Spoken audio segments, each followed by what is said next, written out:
looks like the camera is working. Well, I guess I should start with an introduction. So, who could it be? Who could it be? Let me see if I can zoom in a little bit.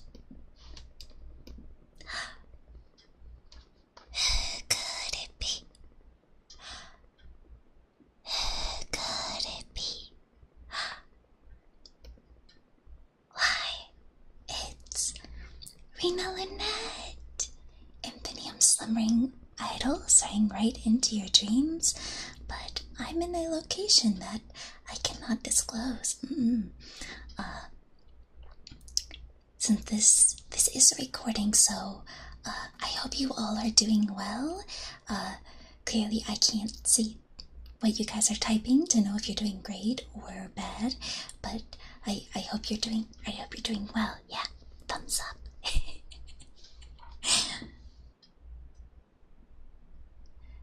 But from the yonder, I bet they think I look fancy looking. I bet they think I look fancy in my little disguise. Alright, well, if you might have questions of how I got back here, don't have questions. We're just here. And that is why I'm also sending this to you via tape. And okay, remember, don't tell anyone. Okay, this is our secret, okay? This is our secret tape. Do not tell anyone. Play oblivious, alright? Play oblivious. This is top secret, okay? Top secret. I hope I can trust you guys. I hope I can trust you. Alright, let me go ahead and let's enter the building. I have like a secret ID, so I hope they don't mistake me for anyone else. So, yeah, let me just walk on in.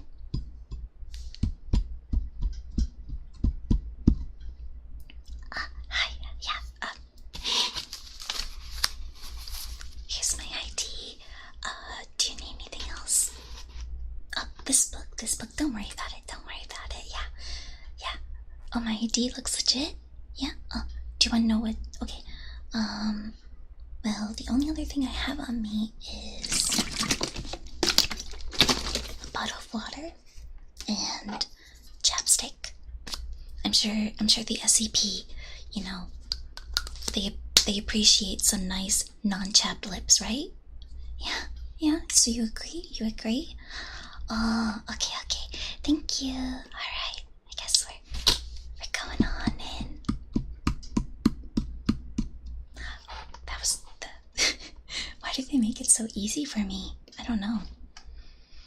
Alright, so some of you wanted to learn about some SCP entries, and I'm here to read them to you guys.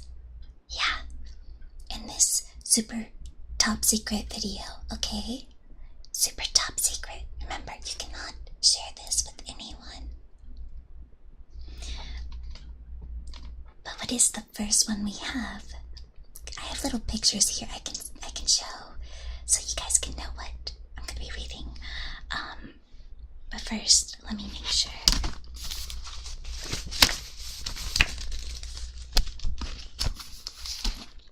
Gotta make sure I have the right information here. They just leave these out in the open, man. You know, maybe they trust me a bit too much. Alright, it looks like the first one is going to be entry SCP-096. There it is. Oh, where'd it go? There you are, buddy. There you are. Okay, let me find the page here. I could go around and try and find them, but I don't want to get lost. And I heard that there's some, some SCPs out there, like a staircase and so forth, and hallways that, I could potentially get lost in. So I want to be careful and study those before I go in. Okay. All right. Let me.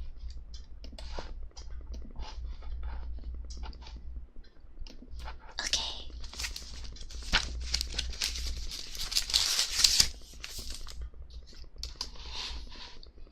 Okay.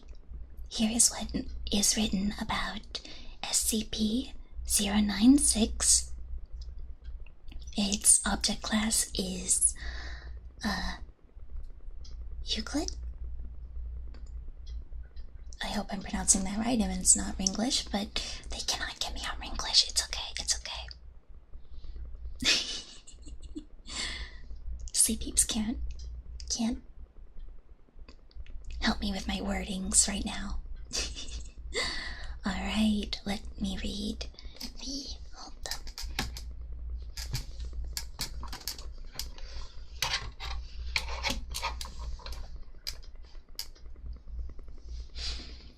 special containment procedures. Okay.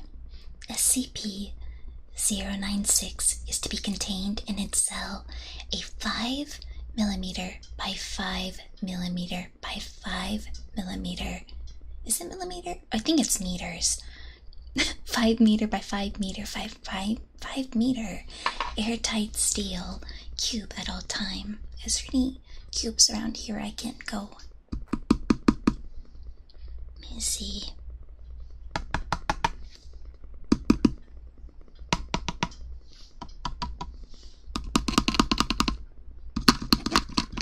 Do you think they mind if I do that? It's airtight and steel, so it should be fine.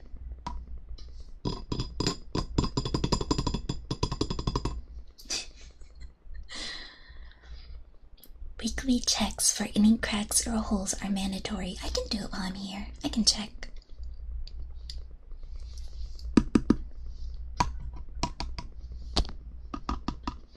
Yeah, it seems perfectly sealed up, so I don't know, maybe I'm doing their job for them by checking this, but you know what? I'm here, so why not? There are to be absolutely no video or video surveillance or optical tools of any kind inside SCP-096 cell. Okay, then maybe we aren't in it. So then what cube am I touching right now? But if so, then ruh-roh raggy. Security personnel will use pre-installed pressure sensors and laser detectors to ensure SCP-096 presence inside the cell. Okay, so tapping on it just isn't the go-to measure. Okay. Any and all photos, videos, recording of SCP-096 likeness are strictly forbidden without approval from Dr. The name is scratched out, and 05, it is also scratched out. So maybe what we have here is maybe not an accurate depiction. It could just be fake news. I don't know what we got here, but that was the picture that was attached. So we will use this picture for now as maybe a guideline. Okay, the description of it is SCP-096 is a humanoid creature measuring approximately 2.38 meters in height. What is meters to feet?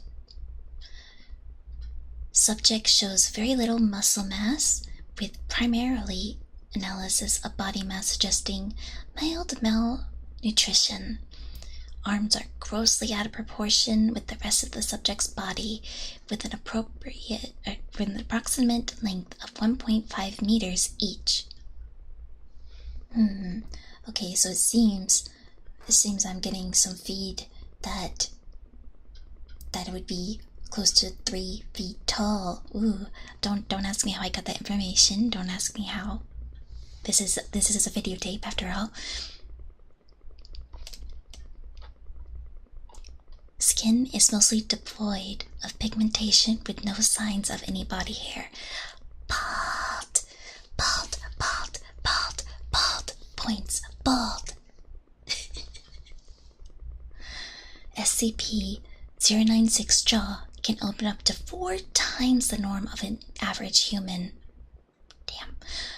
Other facial features remain similar to an average human, with an exception of the eyes, which are devoid of any pigmentation. It is not yet known whether SCP-096 is blind or not. It shows no signs of any higher brain functions and is not considered to be sapient, so it might be stupid. SCP-096 is normally extremely docile, with pressure sensors inside its cell indicating it spends most of the day pacing by the eastern wall.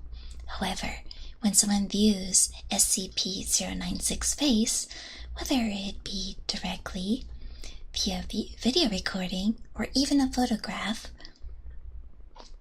it will enter a stage of considerable emotional distress. SCP-096 will cover its face with its hands and begin screaming, crying, and babbling incoherently. No, you're not that bad. Look, if I'm going by this, it clearly isn't a real picture of you. You're a handsome little guy. Ignore my comments of pointing out bald. Nothing wrong with being bald.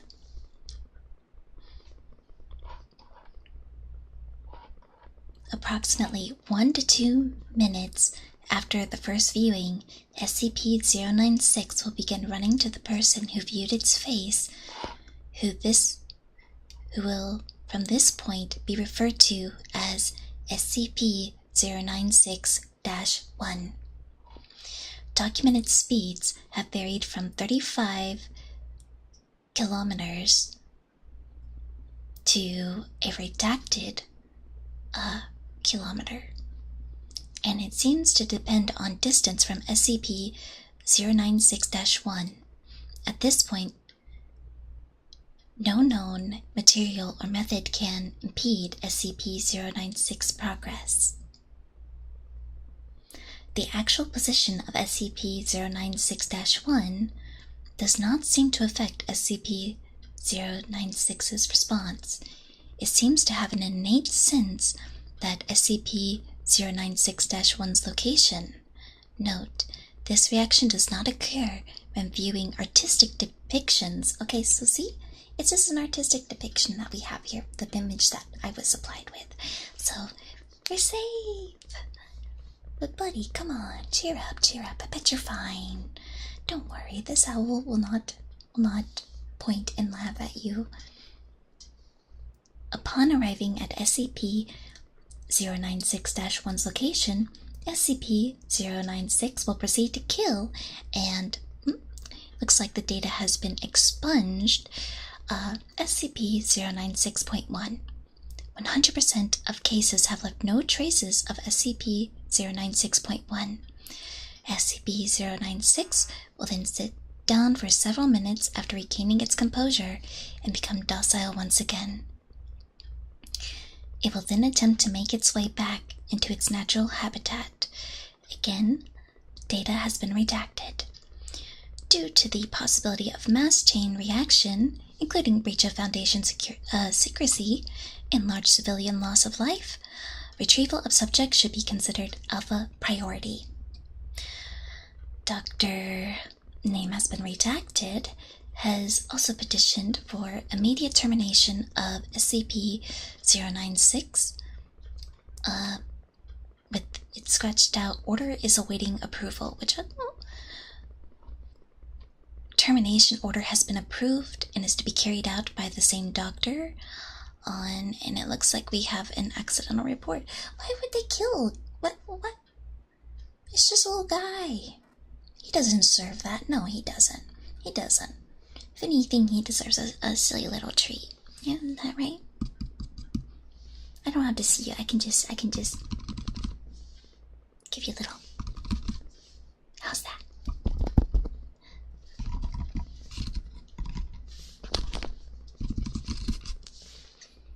See? In my documents, I'm going to list them as they are just a silly little guy. Positive. Positive affirmation is what the guy needs. Okay, and here is, I'll be reading the scripture of the audio log from interview with interview 096-1. The interviewer is, I'll just list them as the doctor, and interviewed by, I will list them as the captain, former commander of Retrieval Team Zulu 9-A, Retrieval Incident number 096-1-A. Alright. Begin log. From the captain, it always sucks ass to get initial retrieval data. You have no idea what the damn thing is capable of besides what jacked up information the field techies can scrap up. And if you're lucky, if they even tell you the whole story, they told us to bag and tag. Didn't tell us jack shit about not looking at the damn thing. From the doctor. Could you describe the mission, please?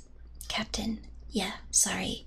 We had 2 choppers, one with my team and one on backup with Zulu 9B and a separate doctor. We spotted the target about 2 clicks north of our patrol path. I'm guessing he wasn't facing our direction, else he would have taken us out then and there. Doctor, your report says SCP-096 didn't react to the cold. It was unbelievably cold, it looks like, as the information has been blacked out. From the captain, it was actually in the negatives, and yes, it was butt naked and didn't so much as shiver. Anyway, we landed, approached the target, and Kerbal got ready to bag it. That's when the other doctor called. I turned to answer it, and that's what saved me. The target must have turned, and my whole squad saw it. Doctor, that's when SCP-096 entered an agitated emotional state? Captain, yes. Interview now pauses for a few seconds before continuing. Sorry. Cut the willies for a second. Doctor, that's alright. Captain, yeah, well, I never saw its face, but my squad did. And they paid for it up the ass. Doctor, could you describe it a little more, please? Captain. Yeah. It started screaming at us and crying. Not animal roaring, though. Sounded exactly like a person. Really fucking creepy. We started firing when it picked up the corporal and ripped off his legs. God, he was screaming for our help. Fucking A. Anyway, we were pulling chunks out of the target, round after round. It didn't do jack shit. I almost lost it when it started. The data has been expunged of what SCP-096 has done. Doctor, that's when you ordered the use of an AT-4 HD HET launcher? Captain, an anti-tank gun. Started carrying it ever since SCP Redacted got loose. I've seen those tear through tanks like tissue paper. Did the same thing to the target. Doctor, there was significant damage to SCP-096. Captain, it didn't even fucking flinch. It kept tearing apart my squad, but with half of its torso gone.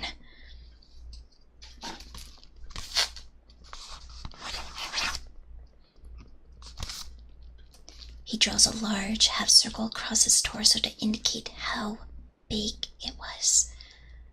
Doctor, but it was taking damage? Captain, if it wasn't showing.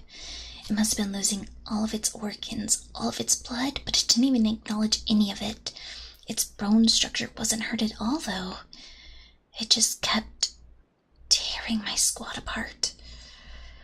Doctor, so there's no actual structural damage. How many rounds would you say were fired at SCP-096? Captain, at the least 1,000. Our door gunner kept his GAU-19 on it for at least 20 seconds. 20 fucking seconds. That's 600-second .50 caliber rounds pumped into that thing. Might as well been spitting at it. Doctor, this is when Zulu 9B arrived? Captain, yeah. And my squad was gone. Zulu 9B managed to get the bag over its head, and it just sat there. I got it into the chopper and got it here. I don't know how I never saw its face. Maybe God or Buddha or whatever thought I should live. The jackass. Doctor, we obtained an artist's depiction of SCP-096 face. Would you like to view it? Captain. You know, after hearing that thing's screams, and the screams of my men, I don't think I want to put a face to what I heard. No. Just no. Doctor. All right, I believe you're done here. Thank you, Captain. Okay, and looks like they are leaving the room. Captain has confirmed to left the interview room 22. Doctor, let this be on the record that I am formally requesting SCP-096 to be terminated as soon as possible. I find that unjust. I disagree. I don't think he should be terminated. Just let him be in his little cube. Give him his space. He doesn't want to be perceived. Doesn't want to be perceived, okay? Just let him hang out there, okay? So, looks like I will deal with that later. You will not get terminated on my watch. Alright. He's just antisocial. Yeah, he's introverted and antisocial. He's got a lot of anxiety. Let him be. Just let him chill out. Give him silly little snacks. You don't have to look at his face. Just, pop it in a little entry hole. That's all. SCP-096 is allowed entry into the dream cloud. Okay, let's see what it is.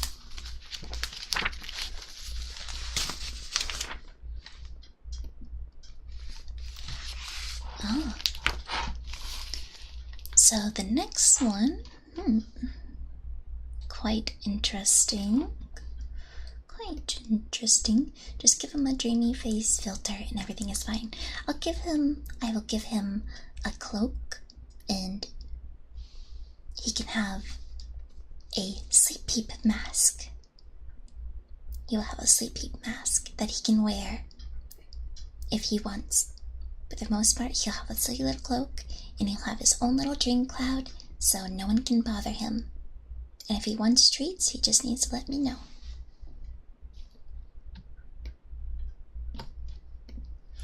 Alright, and looks like this next one, interesting, from the image that I was given.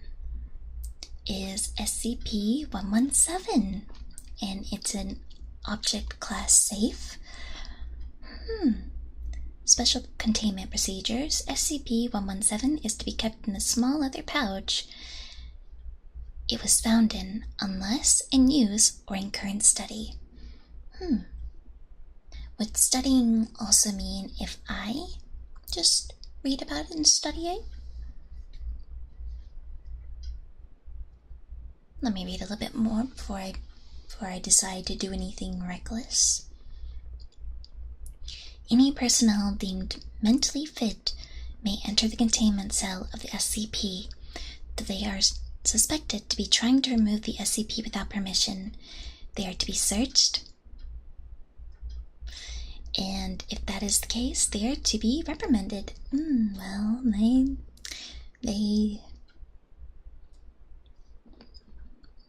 well, I got in here just fine with my ID. Maybe fake, but it got me here. So I should be fine, right? The door to the containment cell must remain locked and a guard posted only when the object is in use.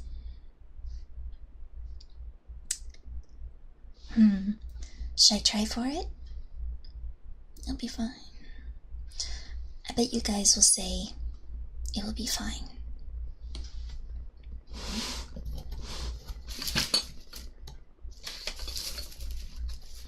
Okay, let us go in.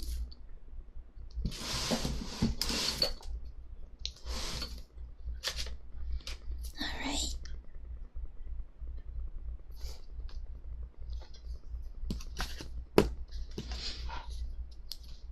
Alright, I have the leather pouch in hand.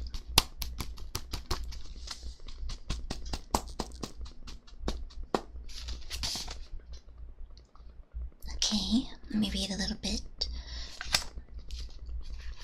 Okay, from the image it seems it looks like the item appears to be a regular multi-tool of unknown make and brand, found in somewhere in Florida. That seems about right. Alright, let's take this thing out of its container. Okay.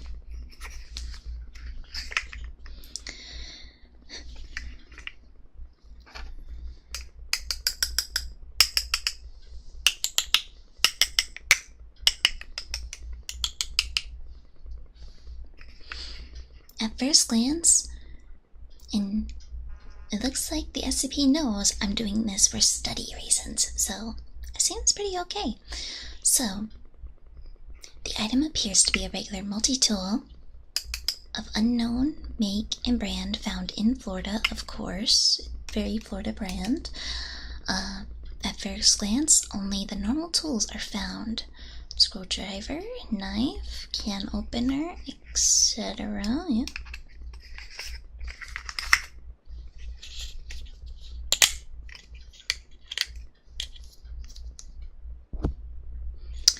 Alright, yeah. But if the user is faced with a task, regardless of what the tool the subject intends to pull out and use, a tool perfectly fit for the job will take its place, regardless of the spatial qualities that are being broken by the tool. All other tools always seem to be present, though. After the task is completed and the tool closed, unless faced with a task requiring that tool again, the tool cannot be found on the tool again. So I wonder if there is a pin option.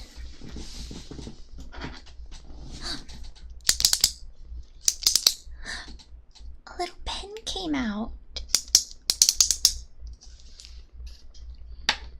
Aren't you helpful? Give a little head pat. Alright. That'll be helpful to note some things about you, in case maybe I want to take you to the drink cloud. Could be useful for many things. Okay. Those with level 2 security clearance should see document 117B, document 11A, effects of usage. After countless usage and testing with the SCP, it has been discovered to cause harm and possible death to the user by means of absorbing iron, copper, calcium, and zinc from the user's body as long as the user is touching the device. You wouldn't do that to me. Should I put you back? Nah, you're fine. You're fine. You can take a little bit. You can take a little bit. If anything, I have an iron overload at the moment, so you're helping me out. Gloves seem to have no curbing effects on this, and the rate absorption seems to depend on the tools used, created by SCP-117. It is advised that only Class D personnel are used in conjunction with this SCP to prevent death or injury of researchers. Document 117B, usage log of SCP-117. Situation, tool produced by SCP. Okay, here's a list of what all I can do. Here, I'm gonna go put you back into your little leather pouch here, because you look happy in that. Give you another. Okay. A loose screw on a metal plate, screwdriver, though not the standard screwdriver. A nail barely in a piece of timber, standard hammer. A piece of timber with proposed cut lines drawn. An electric saw which needed no outside power source. Ooh. A piece of bulletproof glass. You might actually be coming in handy, alright. An unknown laser cutting tool which needed no outside power source. SCP redacted a bloody combat knife. An agent with a broken bone. A small item with trigger, which when pulled emitted an odd radiation, instantly healing the energy. Oh. Class D personnel fit for execution. The data has been expunged. Communication with SCP-363. The data has been expunged. See incident number 1173F or 05X clearance required. A non-shuffle deck of playing cards. We could play Uno. A mid-sized mechanical shuffler. Class D personnel with terminal cancer. Items similar to 6 tests. A perfectly healthy Caucasian human male with no criminal record. Now, who asked for that? The data has been expunged. A perfectly healthy Hispanic human male with no criminal record. The data has also been expunged. Who's asking for that? SCP-138, a metal plate with the phrase, "That's rough buddy," carved into it. A silver diner fork in perfect condition. No tools could be found on the SCP. Looks like data expunged, but it says a screwdriver. A dirty window. A nozzle that sprayed a mixture of soap and water that completely cleaned the window. An uncharged iPod. The iPod end of a charging cord, which needed no outside power source. A blank sheet of standard computer paper. A pen filled with This was the pen.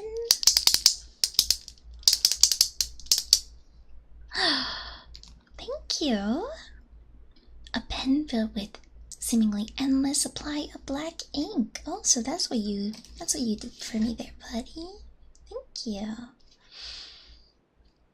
A Samsung cellular phone, a small device that, when attached to the phone, increased signal strength by approximately 250%. A paperback copy of How to Survive When Reality Doesn't, a functional lighter, a hard copy of A Chronicle of Davis, a functional lighter, a hard copy of A Chronicle of Davis, a functioning flamethrower, item burned with no complications, a hard copy of A Chronicle of Davis, but recovered from the Wanderer's Library, an anti-bookless spray. Alright, and now on to document 117G. Right now, it looks like we might be taking you back to the Dream Cloud too. We'll read more about you. You seem happy in your little pouch. And you know this is for study purposes too. Okay. Document 117G. Documents concerning SCP-117. After exposing SCP to an array of different items and people, it appears that the object may very well be sentient to some degree. Because of that, we must consider the fact that SCP is susceptible to telepathy and must not come in contact with any SCPs with known telepathic powers. From Dr. Kleiman. The above was a transcript of personal notes of Dr. Kleiman, who seems to have taken a harmless interest in the object. Testing with other SCPs is suspended as of... well, the date has been erased. Okay. Note 117-1. Testing is subjected to for SCP-882 and is under consideration by Dr. Kleiman. Note 117-2. Further biological testing is halted by Dr. Kleiman after incident 117-4A. The SCP is still fit to be used for any repairs around the facilities, as long as the SCP is followed by one or more armed guards briefed on proper use of the SCP. Note 117-4. After much consideration, I must deny testing of SCP-117 with SCP-882. The risk of damaging SCP-882 is simply too great to overlook. Note 117-26. After Incident 117-3F, I am forced to put a stop to all testing of SCP-117 in conjunction with other SCPs.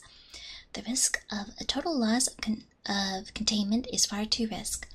All biological testing is to be halted until a later date, as the results so far have proven varying, and there is a limit of Class D staff available for my research. Dr. Kleiman.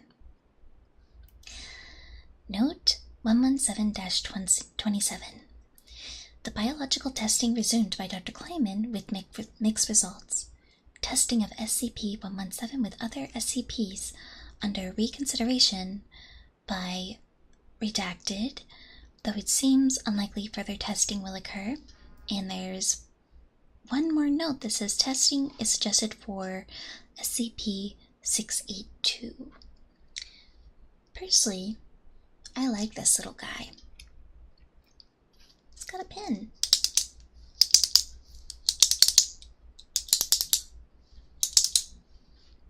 Let me write a little bit. Do you want to go back to the Dream Cloud? You can stay in your little pouch. You don't have to come up. Be useful if you want to.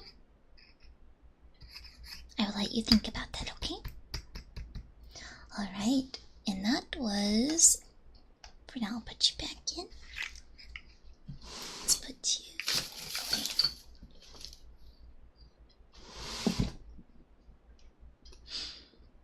And we might come back and put you back in my pocket. We'll see. We'll see. We're already sneaking one SCP out. Why not just sneak a few others? Alright. Let's see.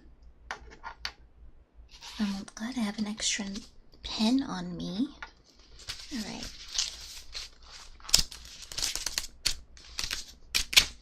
What is next?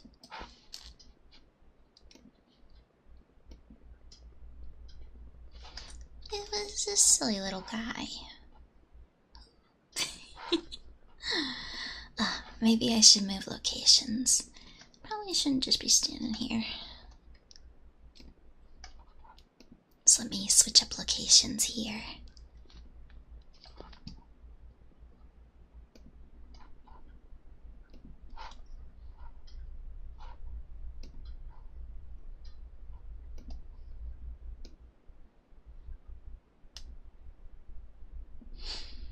There we go.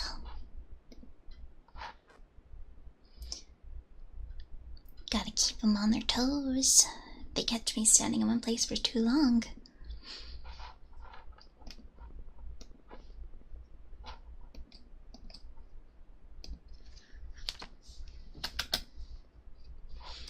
Alright, this one was quite suggested. This is SCP. Give me 1 second.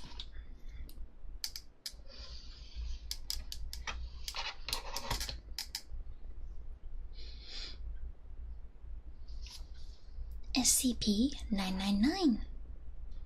And from the image I have here, what a silly little guy. Absolutely so silly. I already kind of want to take him home. Well, let me read about him, okay? Alright.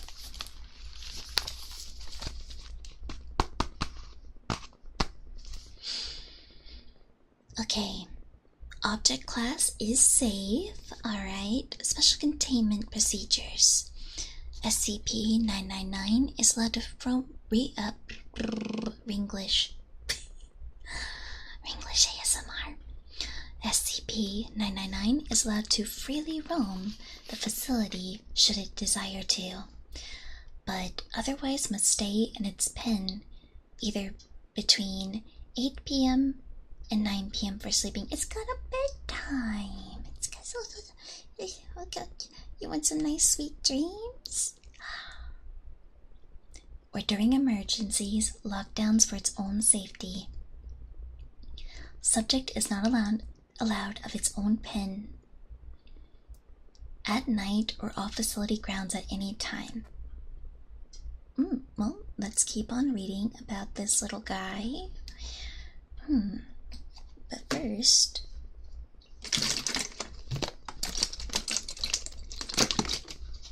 I think I should hydrate.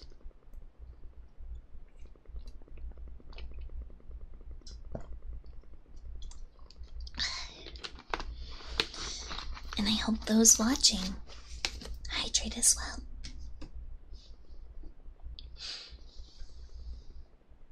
Alright. Pen is to be kept clean and food replaced twice daily.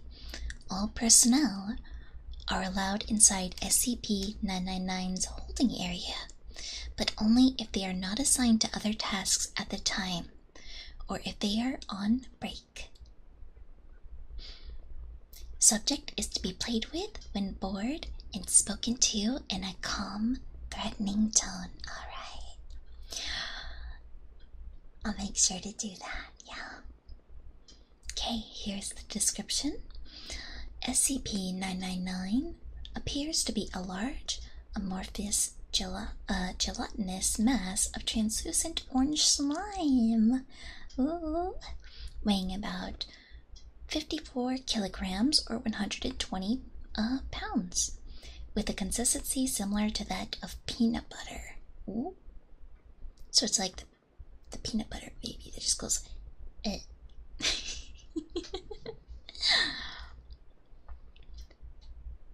Subject's size and shape are easily malleable. It can change shape at will.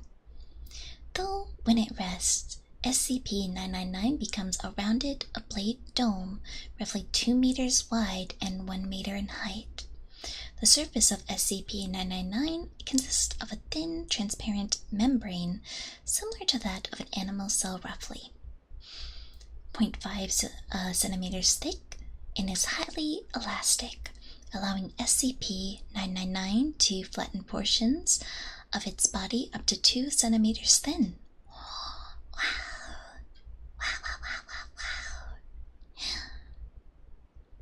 The surface is also hydrophobic. Although SCP-999 can willfully absorb liquids, the rest of SCP-999's body is filled with a vicious orange substance of unknown chemical makeup, though it is capable of digesting organic material with ease. So maybe we can give it a silly little treat. It says like edit, like I think it is it says between 8 and 9. It's almost 11 here, so does that mean I can go in and play with it? Give it a sweet little treat? Okay, I'm gonna go in. I'm gonna go with the pen. Here we go. Hello!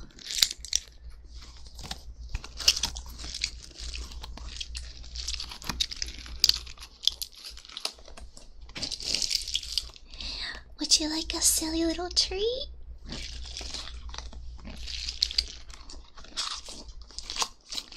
Yeah, here you go. Have a... I got a cheese stick in my pocket.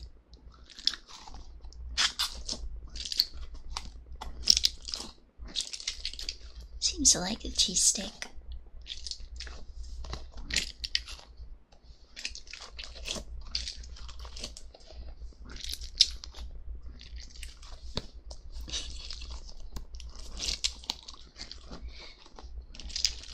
Kind of reminds me of that film Flubber.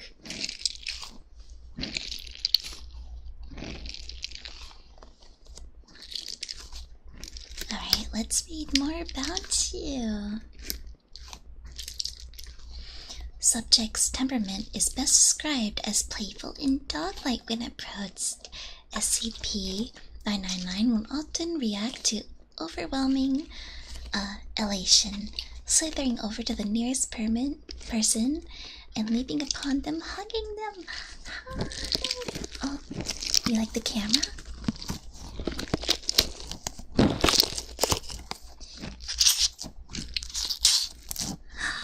I think they like the camera.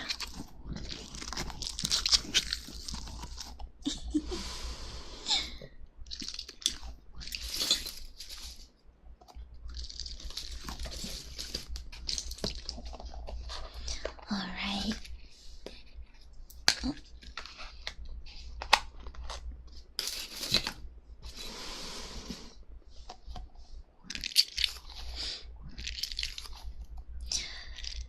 Alright, upon leaping upon them, hugging them with a pair of cytopods while nuzzling the person's face with a third cytopod, all while emitting a high-pitched gurgling and cooing noise. Also, that is a noise you've been hearing. Very squishy.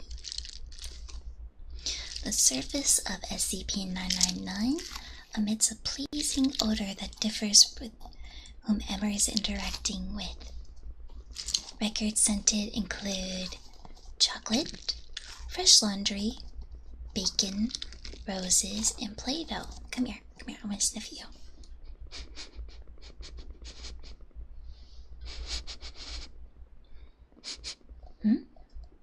Lavender?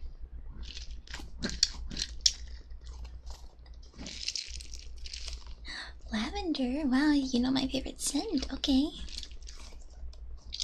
I kinda was expecting peanut butter. Simply touching SCP-999's surface causes an immediate mild euphoria. Oh, no wonder I feel happy, which intensifies the longer one is exposed to SCP-999 and lasts long after separation from the creature. The subject's favorite activity is tickle wrestling. I don't think I'll be doing that, but it seems to enjoy just these little pets. Often accompanied by enveloping a person from the neck down and tickling them until they ask to stop, though it does not always immediately comply with this request. Well, lucky for them, I am not ticklish.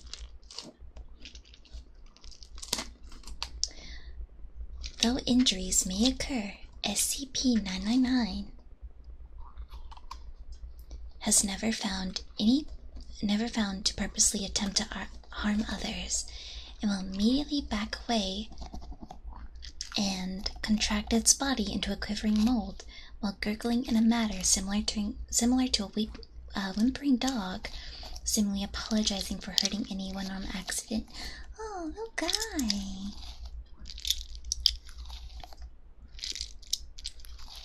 While the creature will interact with anyone, it seems to have a special interest in those who are unhappy or hurt in a way.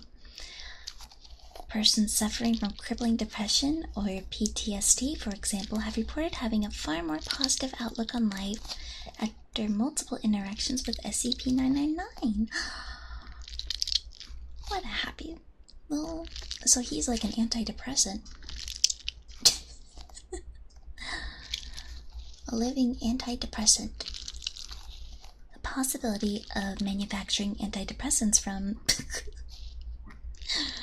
Okay, the possibility of manufacturing antidepressants from SCP-999 sign is currently being discussed. Although I do not think that should be the case. No one should take anything from you. You're just, as I'm seeing maybe in my brain, emotional support slime. No one should take parts of you away. In addition to its playful behavior, SCP-999 seems to love all animals, especially humans, refusing to eat any meat and even risking its own lives to save others. On one occasion, leaping in front of a person to take a bullet fired at them. Subject's intelligence is still up to debate, although its behavior is infantile. It seems to understand human speech and most modern technology, including guns. SCP-999's diet consists entirely of candy and sweets, with M&Ms and wafers being its favorite. I'm sorry, I didn't bring you M&Ms. I brought cheese sticks. I hope you liked it. It seemed like it liked it. Its eating methods are similar to those of an amoeba. Alright. Here is in Abundum SCP-999-A. Reminder to all staff, SCP-999 is to not consume caffeinated soft drinks of any kind. Don't worry, I only have water on me, so no caffeine for you, buddy. Do you want some water? Here.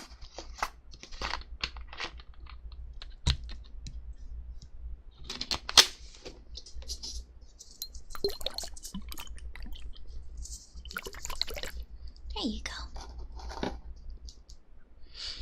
Last week, someone gave SCP-999 a can of cola along with its usual breakfast.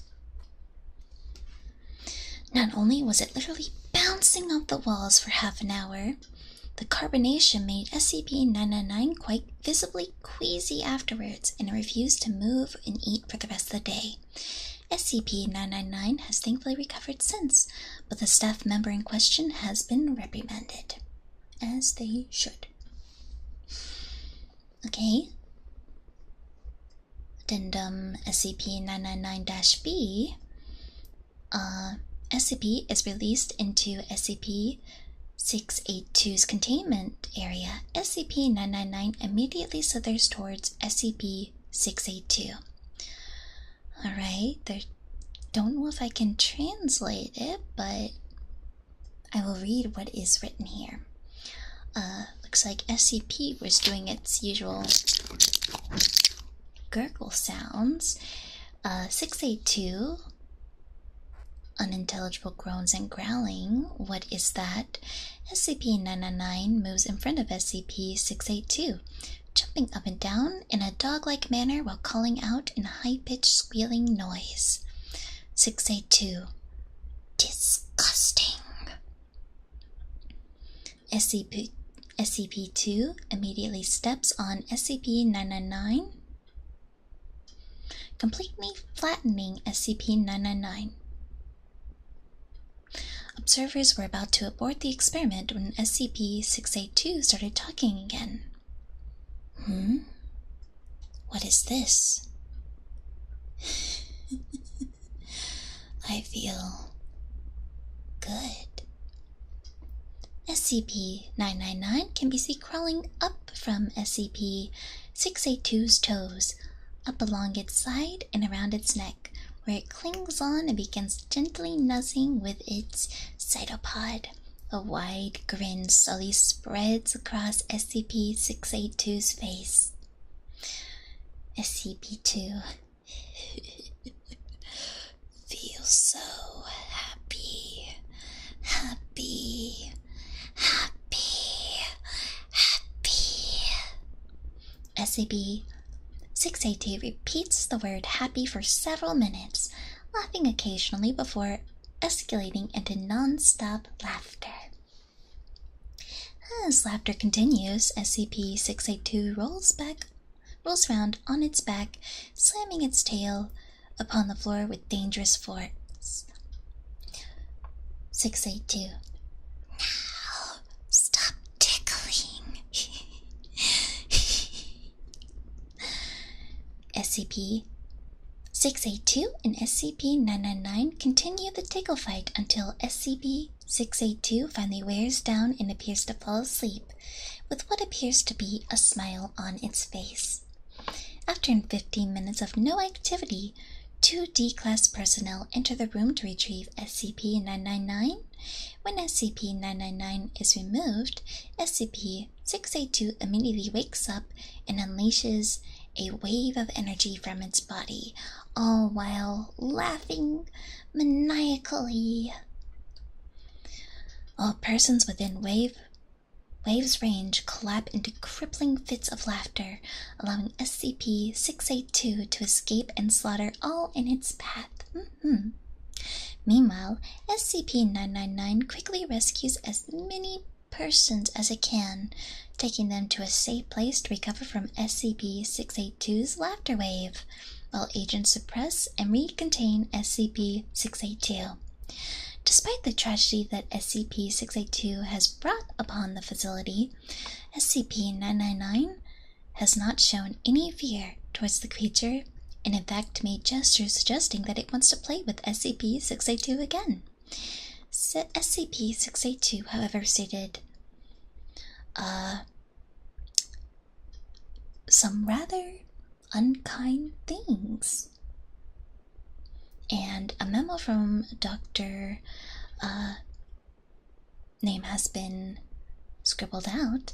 While the test was unsuccessful and ended in tragedy, that had to be the funniest thing I have ever seen. I never thought I'd see the day when I would regard SCP-682 as cute. Please send me a copy of the security tapes ASAP. Well, I don't think it's right for me to take SCP-999 because I think if it's helping other SCPs and it's helping the facility here, it can continue to bring its joy. Okay, but thank you. Thank you for being a cutie pie. Alright, let me just hop out of the pin. Alright.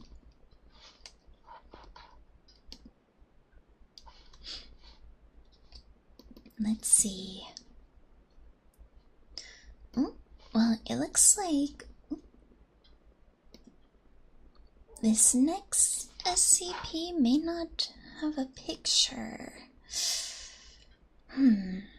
I'll do my best. Okay. SCP-3010. Object class, it was Euclid, but it's now Keter. Special containment procedures, the word casual absent paranoia is in retain a dictionary definition as follows. The healthy brain reacting to natural stimulus due to overindulgence, excessive stress, lack of sleep, and other such strains to body and mind. All cultural and social references to the word must be kept in manner. Oh, naruhodo. So maybe it's a bit different than SCP-999. Alright, An instance of SCP-3010-1 is to be contained utilizing a series of falsifications to trap its presence inside a dummy household. 1D class personnel with extreme reclusive tendencies and has a verifiable response to SCP-3010 is to be staged there at all times to prevent containment breach. Oh. The D class is not to be informed of their role, classification, or location, nor are they to communicate with any outsiders. The D class must in all cases believe himself to be trapped in an abandoned, unfamiliar house with the entity completely alone. The household has 32 windows and 46 mirrors. The following rooms are to be lit: the bedroom, the West Hall, the Grand Hall, the Rec Room, and storage. No other rooms have light fixtures. Food is to be periodically restocked when the resident D class is at suitable distance from storage. There must be a Scranton reality anchor post at each corner of the building, and 2 in the vault in the household basement.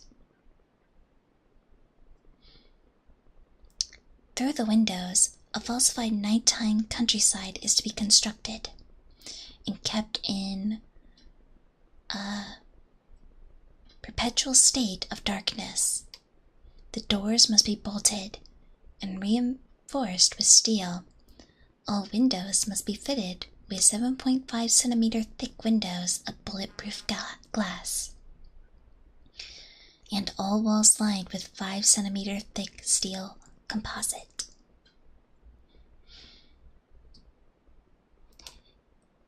These procedures are privy to immediate alteration upon discovery of more effective mass containment for SCP-3010-1 instances.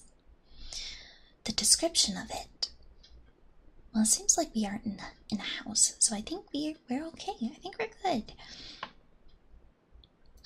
Description is SCP-3010 is an anomalous byproduct of a nearby undetectable entity, hereby classified as SCP-3010-1. SCP-3010 is characterized as a sensation of being watched.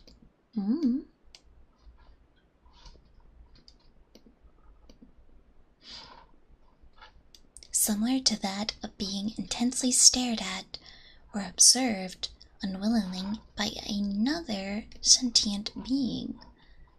That is something.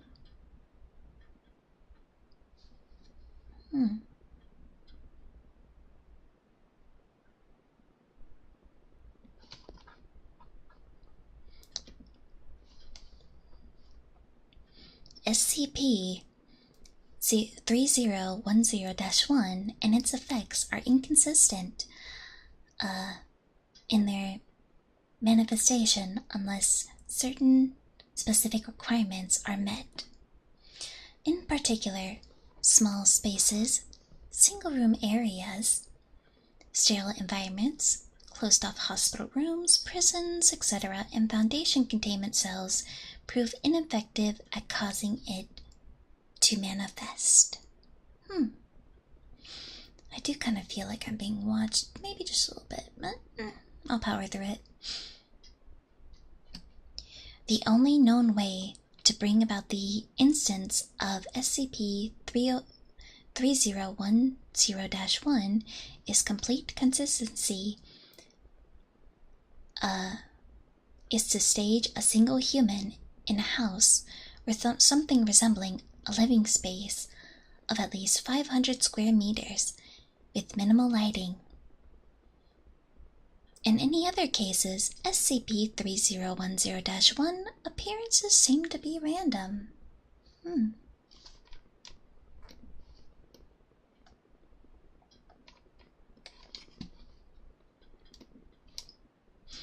The entity has known few physical traits and a certain set of tendencies in its pursuit of others. It only pursues solitary humans, generally between the ages of 16 to 40. It cannot pursue pilots of automobiles or other fast-moving vehicles.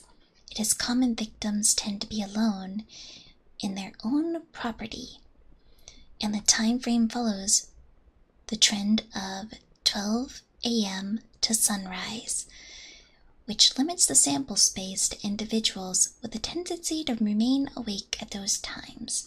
Well, it's a good thing I am a dream entity or a dreamy idol, so that won't affect me. Right? That shouldn't affect me. I got this all on recording anyway, so we'll find out. I'm sure once the Sleepeeps see this, they'll inform me, right? Oftentimes, those who experience SCP-3010 tend to report it from behind. If their back is to the wall, they tend to avoid the nearest window or dark corner.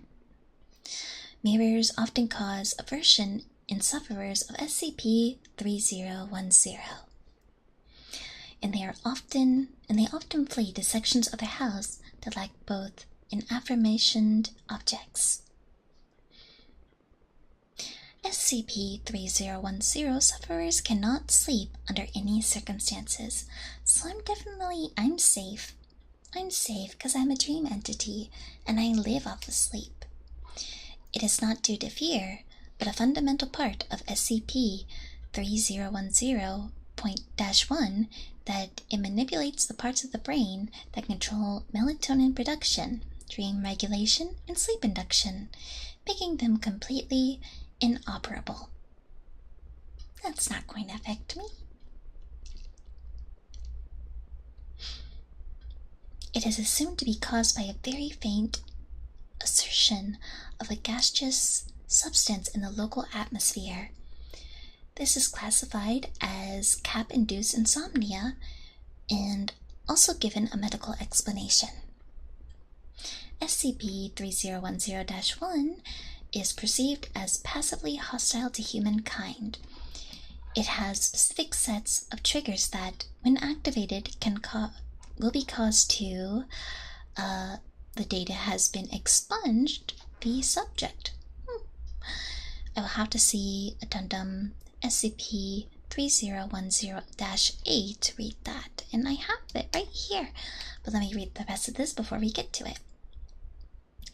The triggers tend to be the following: actively hunting the source of SCP-3010 with intent to destroy or harm, prolonged contact with mirrors, windows, or unlit rooms, long periods of sustained silence, direct contact with the presence of the entity, panic, blood, and any attempt to contact other human beings. I think we are good. I think I'm fine. Yeah, got nothing to worry about. If two of these triggers are met greater than 3 times, with the exception of attempting contact or awareness of the entity, which instantly activates it, the entity will activate performing one of the previously mentioned acts, and the survival rate is precisely, and it has been scribbled out. Fun knowledge. We will never know. Avoidance of human interaction, ergo avoidant disorders, can either have an extreme attraction effect or an extreme repellent effect on the entity. Individuals who excel in human interaction, particularly sociopaths, produce a strange, relatively unknown effect that can cause several severe anomalies. Ooh, damn. Testing is not advised. One such incident is detailed in recordings from D-17729, which we also have here in the notebook. Currently, Site 2C is utilized primarily for information gathering, as there are likely hundreds and thousands of incidents of SCP-3010-1.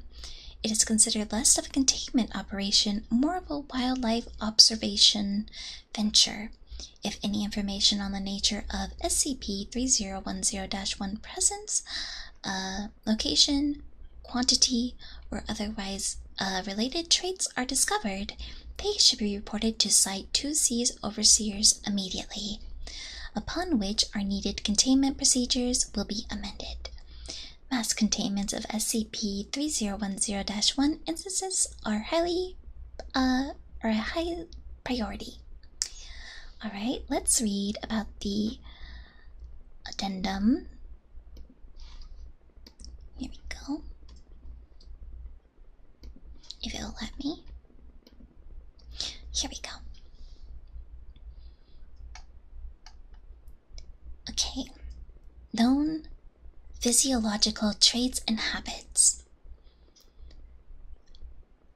As of the current time, little is known about the physical appearance, location, dependence on humans, or origin of SCP-3010-1's incidents. However, due to continued containment of a particular instance, the following information has been discovered. 1. SCP-3010-1 is not perceivable in any wavelength of light. Even in instances of D-Class personnel seeking the entity in a manner implying that it can visualize it or pinpoint its location. The only tell of its location is given after a reactive incident. I feel that we're safe. I think we're good, yeah.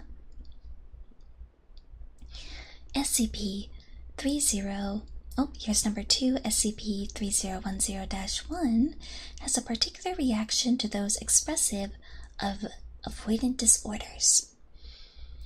Simply put, about 50% of individuals with avoidant disorders do not react to anything in scenarios where SCP-3010-1 would manifest. Those that it can interact with, however, express a complete incapability of producing a reactive incident. Even if they enact any of the triggers for such incidents, these cases seem to feel the effects of SCP-3010 at higher intensity than normal. Number 3. SCP-3010-1's biological appearance and structure are unknown. However, it is apparent that SCP-3010-1 is still constrained by physical variables, and thus has a degree of physical presence. If a victim is contained within a small space, minimum 3.5 by 3.5 by 3.5 cubic feet, or it is within the area that has all entrances secure and no mirrors or windows present, SCP-3010-1 will not manifest. For this reason, no doors in Site 2C can lock, and will always open on their own after 30 minutes. This implies that SCP-3010-1 cannot pass through physical matter, other than windows and mirrors, and does in fact have a specific height, apparently above 3.5 meters. Using similar experimentation, SCP-3010-1 appears to be somewhere around 15 to 20 centimeters in width. Number 4. Upon enough of the aforementioned triggers being activated, a reactive event begins. These events are preceded with an extreme spike in levels of adrenaline in the victim, and they respond with an immediate panicked reaction. At this stage, SCP-3010-1 will manifest in the following ways: through mirrors, windows, or data expunged. So, we don't know the third one. The entity will apparently proceed to, it's been scratched out, extruding the victims, it's been scratched out. Subsequently, the newly carved bone matter will retract into the breach where the entity emerged, and the remains of the victim will, and it's been scratched out. Number 5. When the reactive event is triggered, a cognitohazard manifests in the form of a total memory erasure, where any associated memories of the persons involved in the event are destroyed. This can be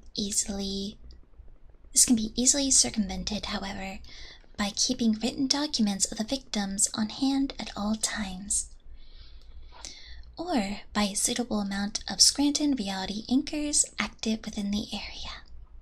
The reason written information is retained, though, through this is unknown.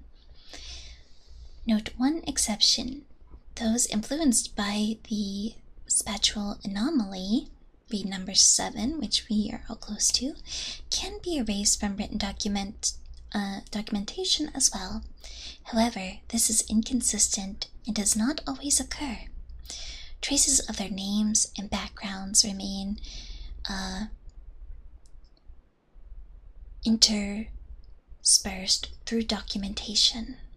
Number 6. After such event, the instance of SCP-3010-1 supposedly enters a state of status. This can only be proven by the fact that all mirrors and windows within an undisclosed meter radius appear opaque in all forms of light. A normal SCP-3010 symptoms are reported by all humans in the region. Number 7. Alright, so this seems to go in line with number 5. After a reactive event, a rapid deconstruction of the environment surrounding the incident begins. This spatial anomaly occurs around an unknown amount of seconds after the event. The anomaly causes the surrounding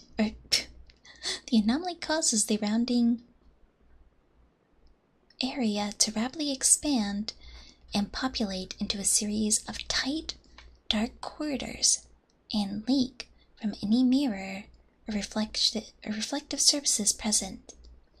A single exploration has been attempted and recorded following a particular reactive incident.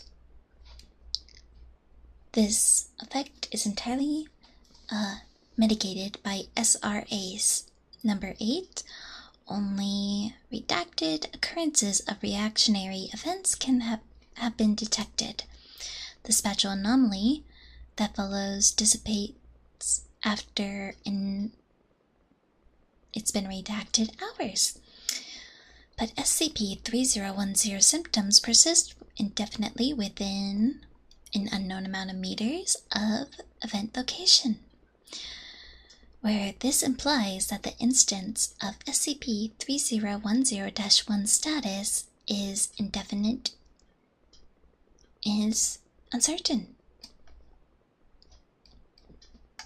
Alright, and we will read the recordings from D17729, which seems to be the following text is taken from a small camera audio recording device implanted within D17729's body for containment. D17729 was a Caucasian male, 39 years old, that exhibited no signs of social ineptitude. Okay, so this had to do with the social... I don't know, is this the sociopath one? We will see. Date of recording ranged from December 1st through the 10th. And it seems to be done in 19, but the date has been scrubbed from there, so it was done in the 1900s. Subject awakes in bedroom. Fuck. D17729 stands up, clutching his head. What? Where am I? What the fuck is going on? Hello? This isn't my cell. God, what am I on right now? Subject stands up, proceeds to the exit, through the doorway to the bedroom hall. Shit. That's dark. Hey, is anybody out there? Subject continues through the upper floor.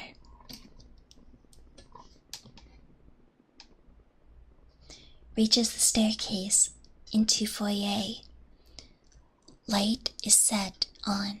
Symptoms of SCP-3010 surface slightly, with occasional looks behind him. What the hell? Nobody behind you, Mike. You're fine. Door's locked. Subject attempts to bash door down. Failure. Fucking... What kind of house is this? Is it nighttime? Shit. Proceeding 3 hours. Are the subject navigating the containment cell, occasionally musing to himself. Symptoms of 3010 rapidly surface, and subjects begin to develop an extremely severe aversion to the unlit areas of containment.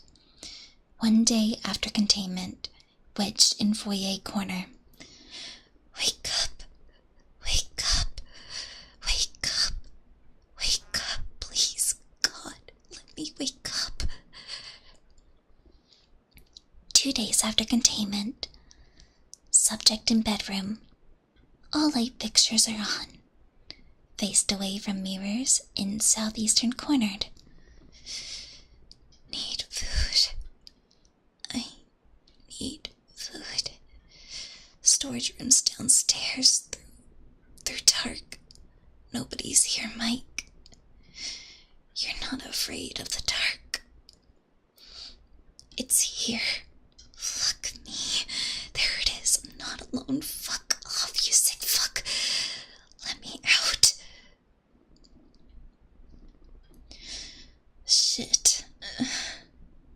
Made it. Good Lord. I'm staying in here until I die.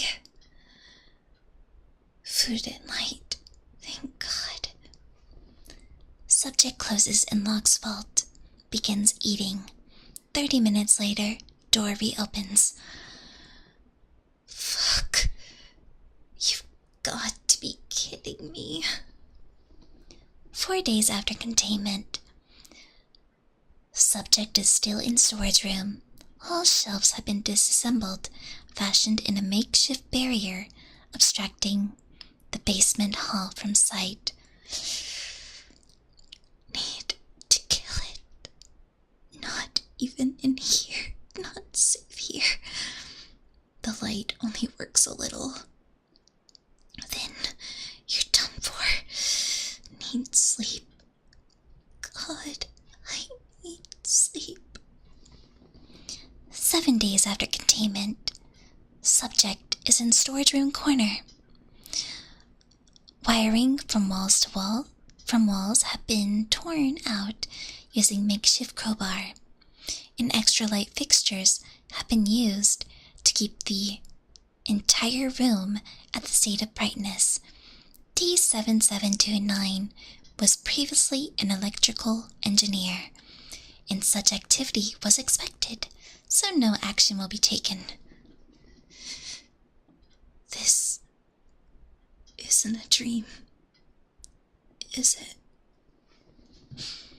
9 days after containment, subject has fashioned a makeshift suit covered in light fixtures with a portable crank generator. Note that generators must be removed upon subject's termination. Take it back to them. Kill them all. Not alone. Not alone. your door. Not alone. More light. More light. More light. This continues for about 4 hours before subject falls asleep. Reasons for this is now as of unknown, as sleep in SCP-3010-1's present is extremely rare. It is impossible in all cases. Upon awakening, storage has been restocked and lights have been put out. Subject's life jacket is left alone to prevent disturbance from sleep. Subject reawakens. It stole my light, but I have me. Cannot stop me now, fool. Need a weapon. Combat them. Destroy them. Tomorrow we fight. Tomorrow I win. Tomorrow I win. 10 days after containment, barrier has been disassembled.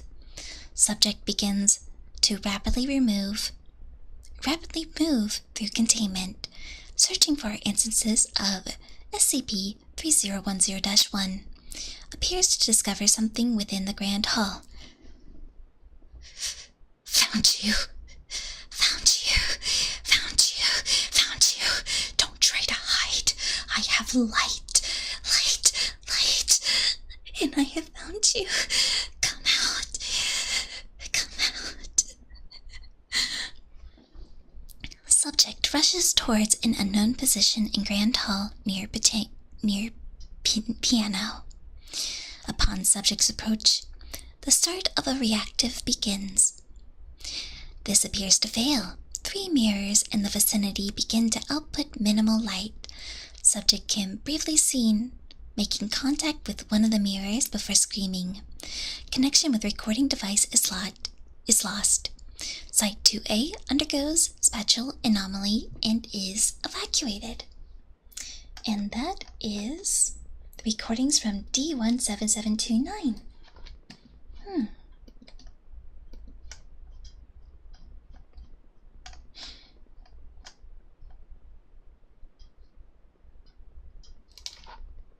Well, how about we go on to the next story then? How about that? I mean, I feel fine. I'm a sleep entity, so although I feel a little bit watched, I feel rather okay. You can't take away my melatonin when I have plenty of melatonin gummies.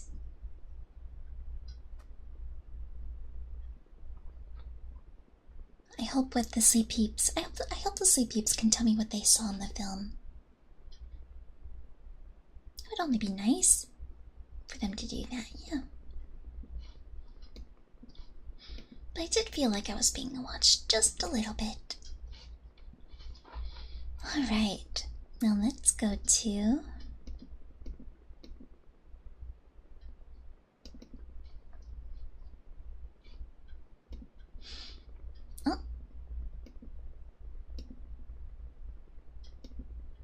There we go.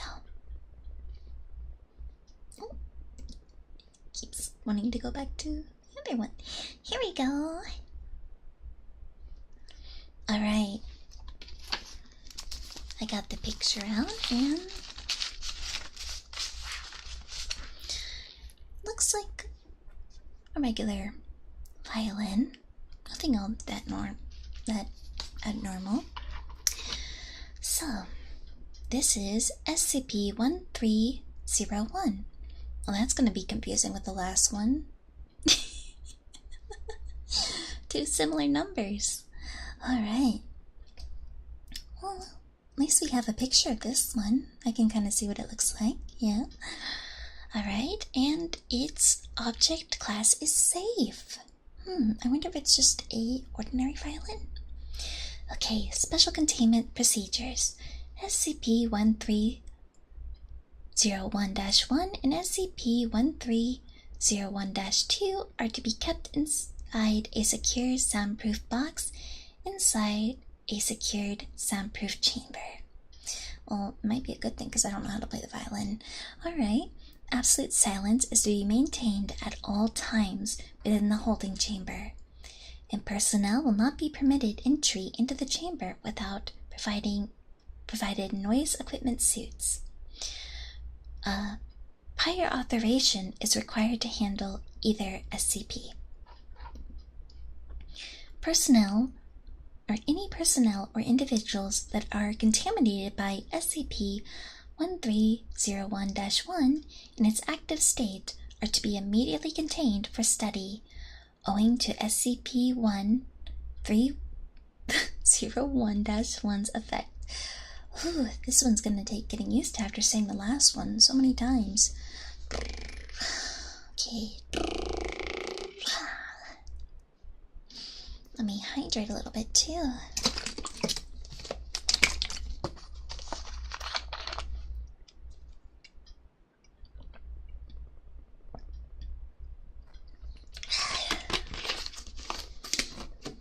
I think it's time. I did tell them I was bringing chapstick in, so...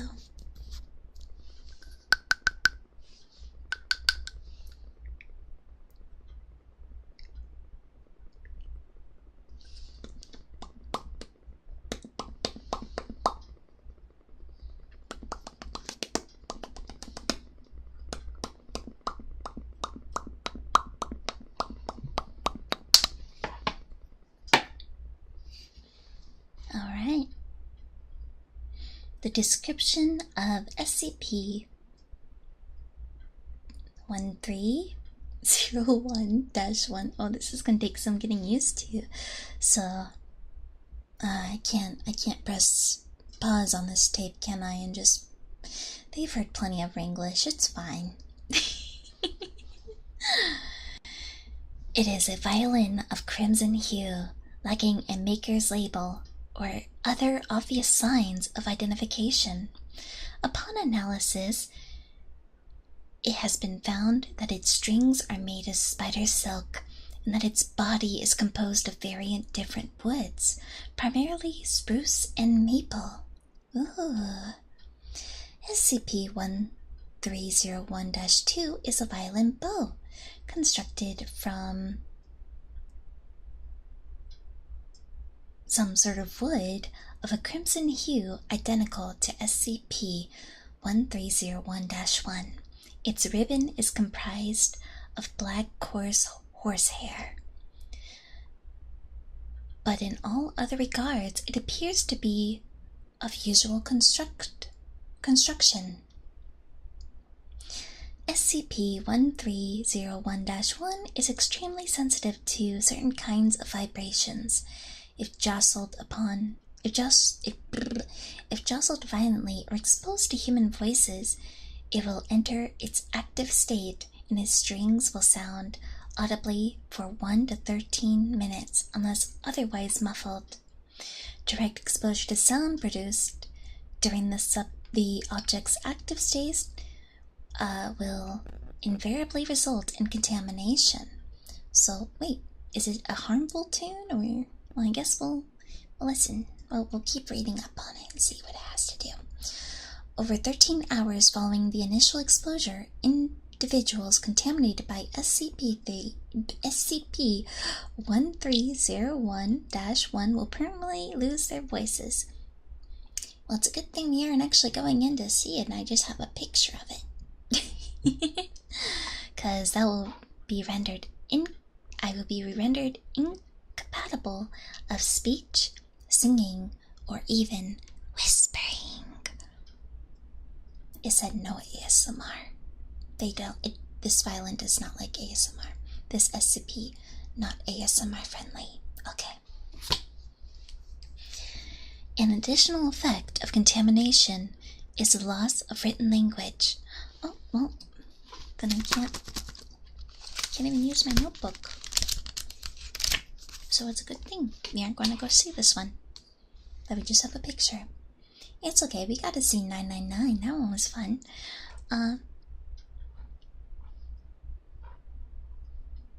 While contaminated, individuals appear to readily understand written and spoken words. Their own attempt to write will result in musical notations of varying sophistication. providing contaminated individuals with computer or other writing aids has only resulted in incomprehensible gibberish. While held, SCP-1301-2 protects the individual holding it from SCP-1301-1's active state, though it does not reverse their state's effect if SCP-1301-2 is used to produce vibrations from one or more of SCP-1301-1 strings. A voice singing the appropriate pitch will emerge instead. Ooh. The E and A strings produce a timbre resembling female voice, and the D and G string produce a timbre that mirrors a male voice, though exceptions have been noted to occur outside the object's anomalous state. While being operated with SCP-1301-2, SCP-1301-1 may enter an anomalous state and produce any one of the number of atypical effects, which have thus far included weeping, crying, screaming, laughing, and unintelligible whispering. The subject's anomalous state never exceeds 13 seconds in length. Ooh.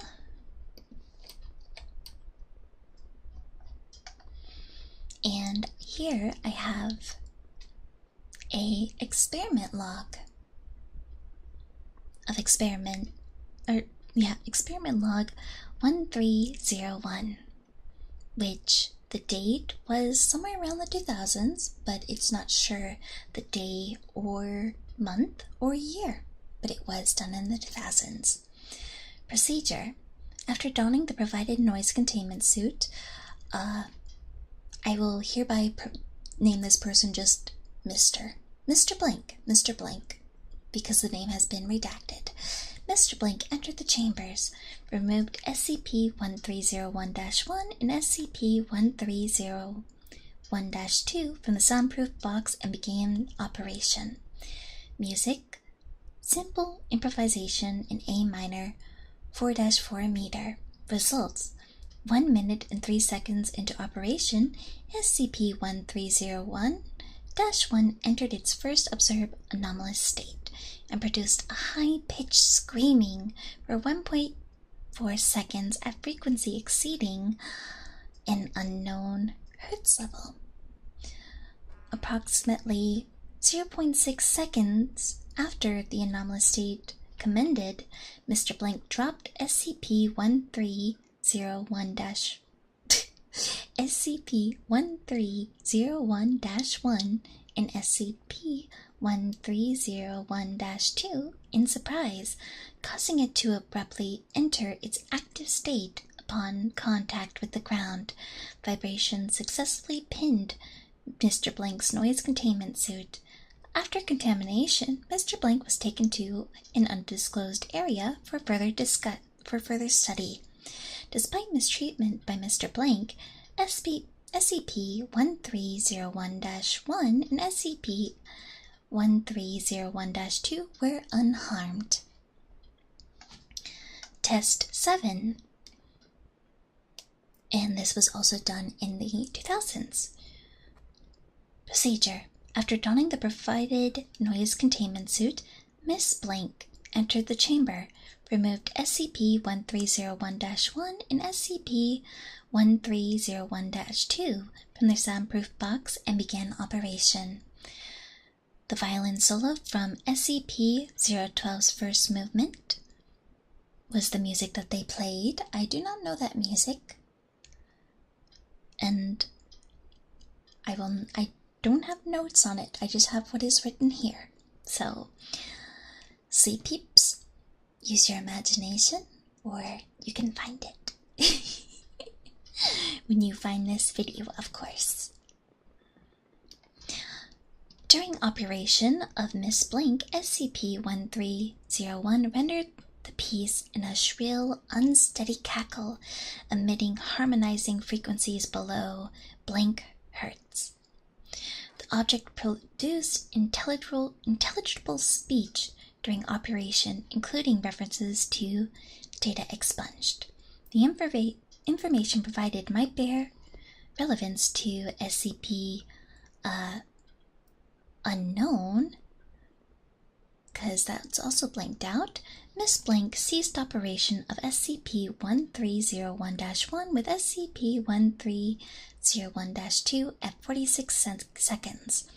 Gingerly placed both objects into the box and immediately fled from the chamber in a state of hysteria.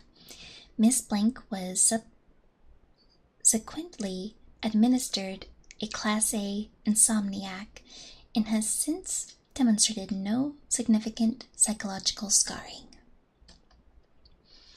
Alright, and the final test, Test 9, also dated in sometime during the 2000s. And, alright, procedure. After donning the provided noise containment suit, the secondary Mr. Blank entered the chamber, removed SCP-1301-1 and SCP-1301-2 from their soundproof box and began operation. Music was a scrap of notation from Mr. Blank. Well, something else. It looks to be from this first test. Yep, written following the events of the first test. Results: SCP-1301-1 rendered the notation as intelligible speech in Mr. Blank's voice, the first one. Transcript follows. Please get me.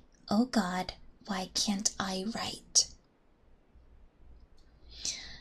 So that is what the first Mr. Blank wrote. Well, that is SCP-1301. And on to our final SCP of the night.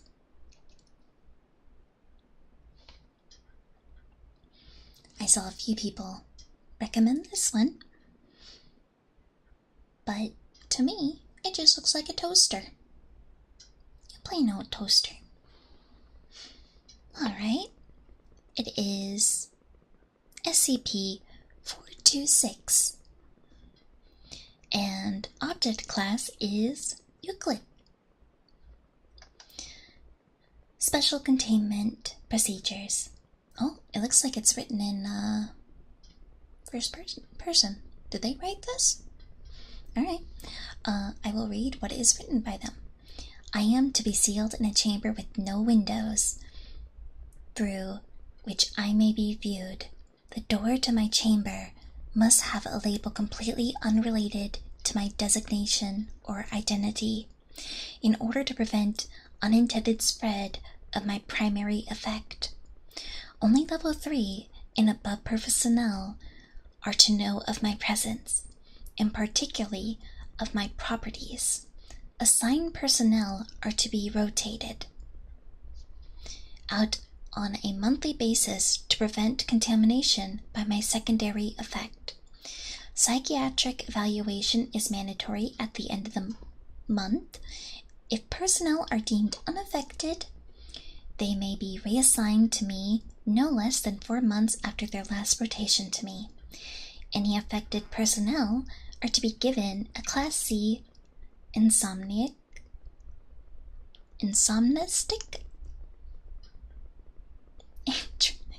and transferred to a different site.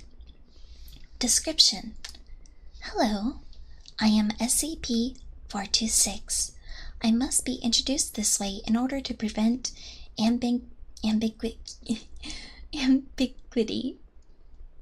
Ooh, the English is getting strong. It's getting stronger here. Okay, well luckily this is the last one, so maybe I can leave here unaffected. I am an ordinary toaster, able to toast bread when supplied with electricity. However, when any human being mentions me, they inadvertently refer to me in the first person. Despite all attempts, there is yet to be a way to speak or write about me in the third person. Oh. When in my continuous presence for over 2 months, individuals began to question and identify themselves as a toaster. Will I become a toaster? Unless forcibly restrained, these people will ultimately harm themselves and attempt to emulate my standard functions. I was discovered in the home of the Blank family after the gruesome deaths of 3 of its members. I had been given to the younger Mr. and Mrs. Blank as a wedding gift. No card or any other identifying marks had been found on my box. Approximately 2 months after the family received me, fire crews were dispatched to the home due to an electrical fire. The younger Mrs. Blank died from the electric discharge that she had caused when attempting to devour an electric socket. The other 2 victims had died shortly before the fire occurred. The elder Mrs. Blank had gorged herself with nearly 10 kilograms of bread before her stomach burst, and she died of internal bleeding. The younger Mr. Blank died of severe blood loss after attempting... Looks like it's been redacted with me. I don't want to know. The sole survivor was the elder Mr. Blank, who was suffering from severe malnutrition. He stated that he inserted some bread a week prior and was waiting for the toast to pop out. I was confiscated by the Foundation after police noted my unusual properties. A Class A amnestic was administered to the affected officers. Experiment Log 426-1. Subject D-Class Personnel D4261. 4261. I was asked to describe what he believed was contained in my chamber. He was not informed of my identity or properties. Details stated. By subject, I am probably a huge monster holed up in here. That's why you guys have all over the place. That's what you guys have all over the place, right? D4261 remains oblivious to its use of the first-person pronoun. Experiment Log 426-2. Procedure 42-2 was placed in my chamber and given regular meals through a dispenser. No communication with 42-2 was permitted. Multiple cameras were situated in the chambers, positioned so that I was outside of their field of vision, but allowing constant observation of D26-2. We remained sealed until my secondary effect manifested in the subject. I was bolted to the floor, so I could not be moved into the camera's view. Details. After 45 days of isolation, 426-2 wrapped his arms around me and began conversing with me, stating that we were brothers. 426-2 never deviated from the first-person plural when speaking with me. Subject was terminated 1 hour after this event. It is theorized that the isolation accelerated the progression of my secondary effect. Experiment Log 426-3. Procedure. A screw was removed from me and shown to 426-3, who asked me to describe it. 426-3 was not informed about my identity or properties. Details. 426-3 referred to it as my screw. Consistent with experiment 426-1, the subject was oblivious of his words of the first person in his description. This suggests that, even if I were destroyed, my effects would still inherit in my remains. Final experiment log 426-4. Procedure: 426-4 was placed in isolation in a cell adjacent to my chamber to be observed until my secondary effects manifested. Details: no effects appeared. 426-4 was terminated 90 days after the start of the experiment. Thank God there are limits to my effects. Lots of us were really starting to worry about me. And this name seems familiar.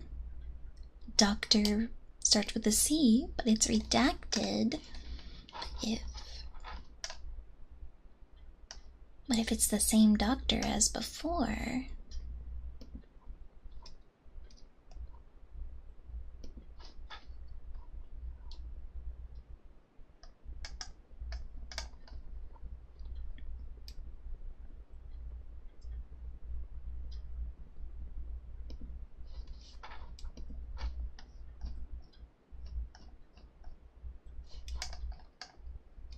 Let me go back through my notes really quickly. See if it's the same doctor.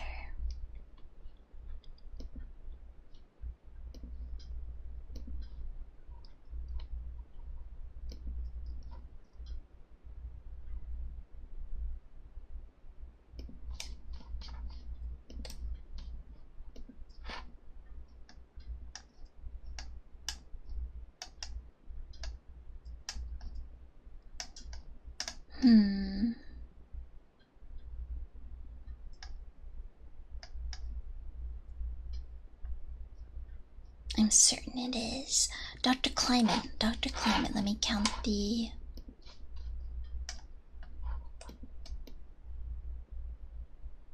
Nope, it doesn't add up. So it's not Dr. Kleiman who it happened to. But that is the final one.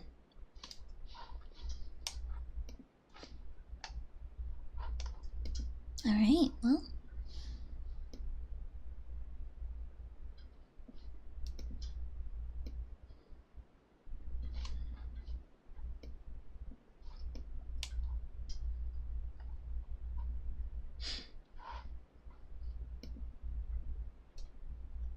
I guess that is the end of my tape.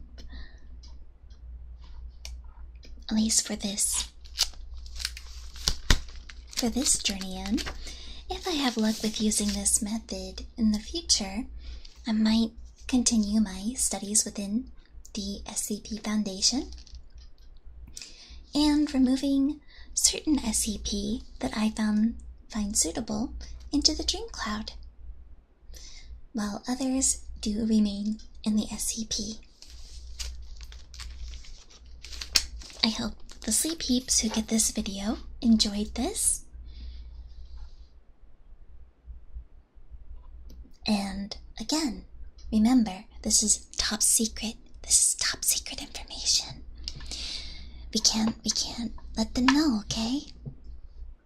Don't be suspicious. Don't be suspicious.